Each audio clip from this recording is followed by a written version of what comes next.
ನಮಸ್ಕಾರ ಬಂಧುಗಳೇ. ನಮಸ್ಕಾರ ಬಂಧುಗಳೇ. ಮಾಮಾಸ್ ಕೈ ರುಚಿಗೆ ಸ್ವಾಗತ ಸುಸ್ವಾಗತ.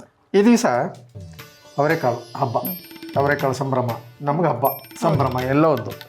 ಹಸಿ ಟೊಮೆಟೊ ಕಾಯಿ, ಸೀಮೆ ಬದನೆಕಾಯಿ, ಅವರೆಕಾಳು ಹಾಕಿ ಒಂದು ಗೊಜ್ಜು. ಎಣ್ಣೆ ಹಾಕಮ್ಮ, ಸಾಸಿವೆ ಸ್ವಲ್ಪ, ಒಂದು ಅರ್ಧ ಚಮಚ ಜೀರಿಗೆ, ಚೂರು ಕರಿಬೇವು, ಒಂದೆರಡು ಒಣಮೆಣಸಿನ್ಕಾಯಿ, ಸೀಮೆ ಬದನೆಕಾಯಿ, ಸ್ವಲ್ಪ ಟೊಮೆಟೊ ನಿಧಾನಕ್ಕೆ ಹಾಕೋಣ. ಇದೊಂದು ಅರ್ಧ ಬೆಂದು ಬಿಡಲಿ. ಚೂರು ಅರಿಶಿನ, ಒಂದು ಟೊಮೆಟೊ, ಒಂದು ದಪ್ಪ ಟೊಮೆಟೊ, ಸ್ವಲ್ಪ ಉಪ್ಪು, ನೀರು ಹಾಕ್ಬಿಡು, ಬೇಯ್ತಾ ಇರಲಿ. ಈಗ ಅವರೆಕಾಳು ಹಾಕ್ಬಿಡಮ್ಮ. ಅವರೆಕಾಳು ಬೆಂದಿದೆ, ಸಾಕು. ಇದು ರುಬ್ಕೊಂಡು ಬಂದಿರೋ ಮಸಾಲೆ. ಇದಕ್ಕೆ ಹುಳಿ ಏನು ಬೇಕಿಲ್ಲ, ಯಾಕೆಂದರೆ ಟೊಮೆಟೊ ಕಾಯಲ್ಲೇ ಹುಳಿ ಅಂಶ ಇರುತ್ತೆ. ಸೂಪರ್ ಆಗಿದೆ ಈಗ.